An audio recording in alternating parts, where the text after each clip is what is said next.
Like a good neighbor, what came into your mind? You're probably, yep, there you go. You're going to see him probably later on today when you watch the big game. You'll probably see Jake from State Farm, right? I mean, he's the good neighbor, right? Jake, he's the kind of neighbor that you want. Maybe you finish the jingle off like a good State Farm is there, right? But Jake, he's a good neighbor because when there's trouble, he's there to help. When you're at risk, he's there to warn. When you need him, he is available night or day. It doesn't matter. He's just a phone call away, dressed in his khakis and his red polo. And it doesn't matter. It doesn't matter if you are a superstar professional football player, or you're a heartbroken country singer, or you're just your average sneakerhead working at the shoe store for the discount. Jake from State Farm, he will be there for you. He is the definition, he describes what a good neighbor is. What about you? Would that describe you? Are you a good neighbor? Because Jesus, he desires that for you in your life that you live following after him. Jesus desires to make you into even more than a good neighbor. Jesus desires to make you a loving neighbor. And this morning, Jesus does that as he teaches us what a loving neighbor is. He also does that as he shows us what a loving neighbor does. And the way that he teaches us this morning is through story. And even though Jesus uses this story, and it's his own story, he's the narrator here, he is sharing that story in answer to a question. And that question was, what must I do? It was a question that was asked to test Jesus. But this question that was asked to test Jesus, it very quickly puts every single one of us and our hearts and our souls to the test. What must I do? Because we're all familiar with that question. We've asked that question before. And whether it is the student who's asking, what must I do in order to get an acceptable grade or even a good grade? If it's the employee saying, what must I do to get the next promotion? The spouse who's desperately seeking an answer to ease the tension in their marriage, what must I do? Or a believer who wants to know that they are right with their God. What must I do? And as much as we ask that question, really the answer to that question, it's pretty simple. It's well known. It's obvious. It's even easy. What must I do? Do the right thing. Clear, simple, straightforward, easy. At least to say. And even if we needed some help to figure it out, well, God has given us pages and pages of his law, instructions for exactly what we must do, and that's where Jesus turned. And we asked this expert, right, this lawyer, this teacher of the law, he asked him, what does God say in those pages and pages? And he answered, he knew it. Love the Lord your God with all your heart, and with all your soul, and with all your strength, and with all your mind, and love your neighbor as yourself. It was a good answer. Jesus even said so. Easy. Easy to say, not so easy to do. Which is why this man then needed to justify himself. When he understood love for God with all your being, and he understood love for your neighbor, but he had to ask that question, well, who's my neighbor?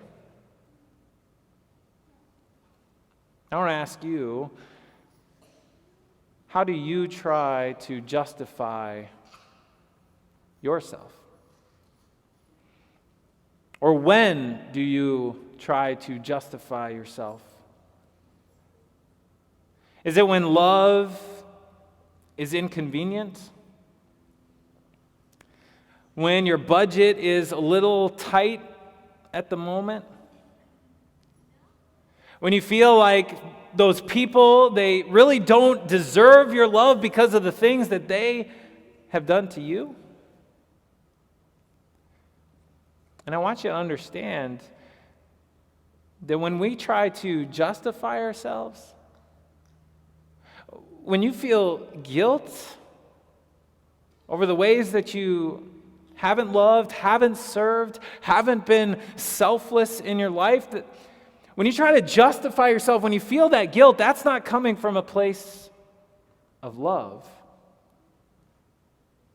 That's coming from a place of work. That's coming from trying to earn something, trying to measure up, trying to fulfill some sort of obligation, trying to keep the rules. But it's not coming from a place of love. And so Jesus tells this story, a story about a good neighbor, a story about a loving neighbor. And he begins, he says, there's a man. And he's traveling, walking down the road. He's minding his own business. He's just intent on arriving at his destination. That's all that's on his mind until the figures step out of the shadows. Those figures who are carrying the clubs and the bats, and they want to take as much as they possibly can from this man. And in their zeal to take as much as they possibly can from him, they leave him beaten, broken, bloodied, torn. In their zeal to take as much as they can from him, they nearly take his very life. And he lays there on the side of the road near the ditch, helpless, struggling to breathe, bleeding, naked. And so then a priest walks by. A man of the cloth, a man of the church. But he wouldn't sacrifice to help that man. He wouldn't sacrifice because, well, there were rules. Right? He couldn't risk touching a dead body. Maybe the guy wasn't alive anymore, because then he would be unclean. And if he was unclean, well, he wouldn't be able to then fulfill his real job, to serve in the temple, to serve God's people. So he wasn't willing to sacrifice. And next, a Levite who probably looked up to those priests, maybe even saw that priest up ahead of him on the road. And so when he came upon him, he too wouldn't sacrifice. He was compelled to measure up to the desires of human authority, and so he couldn't be compelled by the needs of humanity itself. And so then Jesus says that a Samaritan came. And the tension rises in the story. The tension rises in the crowd because Jews and Samaritans, they hated each other. Couldn't stand each other. There was this deep ethnic divide. Much like the Middle East today, those ethnic divides that exist. And so you're thinking like Gaza Strip, Palestinian-Israeli relationships. That's what we're talking about here. And yet the Samaritan is the one who stops, who goes over and helps this man. And with all of that prejudice and with all of that hatred that's there, that's part of their culture, part of who they are as people, then the only possible explanation for why he would stop is love. That overwhelming, deep, compassionate kind of love that would not allow him to walk by on the other side of the road.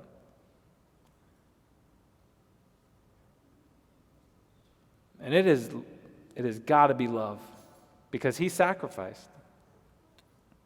I mean, he used all of his resources. He used his bandages, his oil, his wine to clean out the wounds. He put that man on his donkey, and he walked the rest of the way. And then when he got to the inn, it was his money that he used to pay for the man, and then he committed himself to following through even more. Only love could bring about that.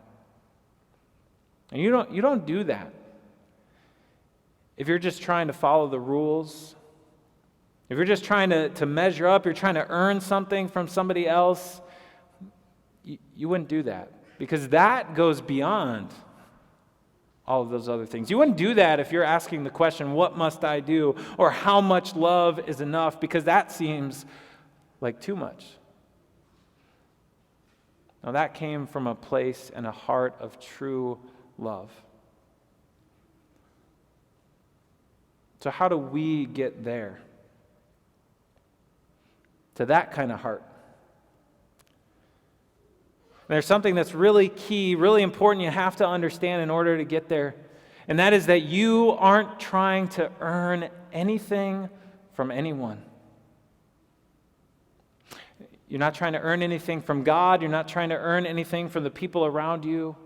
You don't need to earn anything from anyone, because God has already justified you.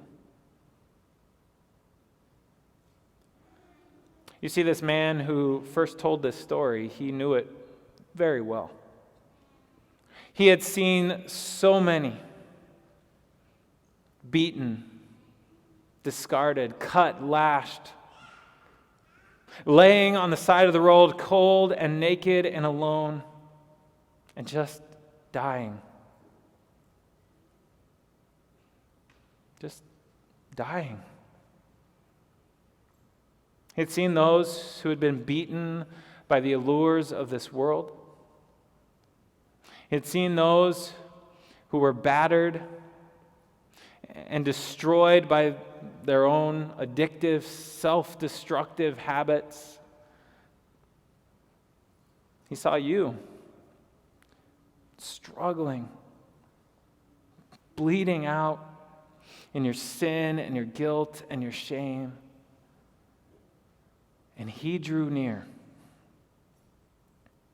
He drew near to love you. He was filled with that overwhelming, compassionate love for you, and it drove him to sacrifice. It cost him dearly. There was a price to be paid, and the price was his own cross. But he willingly went there, compelled by his love for you. And so he lifted you up, and he rescued you, and he washed you clean. He bandaged every wound, and it was a risk for him. It was beyond a risk, but risk that didn't stop him. Because his love overwhelmed the risk. His love overwhelmed the cost. So that you would be healed and you would be justified. And not just in your own mind. Justified by the total declaration of God himself. Forgiven. Redeemed. dearly bought, God's own. That's what defines you. And so justified, you are freed to love. Justified, you are freed to serve. Because you're not trying to earn anything from anyone. You think about the student who wants to know, what must I do for a good grade? But if they change their mindset, it becomes about the process, it becomes about studying, it becomes about learning to learn. And the grades are just a byproduct. You think about that employee who's not just trying to earn the next promotion, but he is passionate and he is committed to his work and he dives all in 100%. And the promotions come. And there's greater fulfillment in them. You think about the spouse. Spouse isn't asking, what must I do, like some sort of checklist for love. But it's just a lifestyle of sacrifice and kindness and generosity and daily love. And that marriage flourishes. And so you think about the believer who knows, I am justified, I am washed, I am forgiven. And I can live to serve because it's love that's motivating me. Like the woman who found a way to help those in need around her. This woman who saw those opportunities and maybe she didn't have much herself, but she was willing to give what she had. She would sew garments, give bread, she would support them. Those who didn't have support in their own home, she would be there for them. A wonderful example of this life of service, a wonderful example of just what it means to be not just a good neighbor, but a loving neighbor. Amen.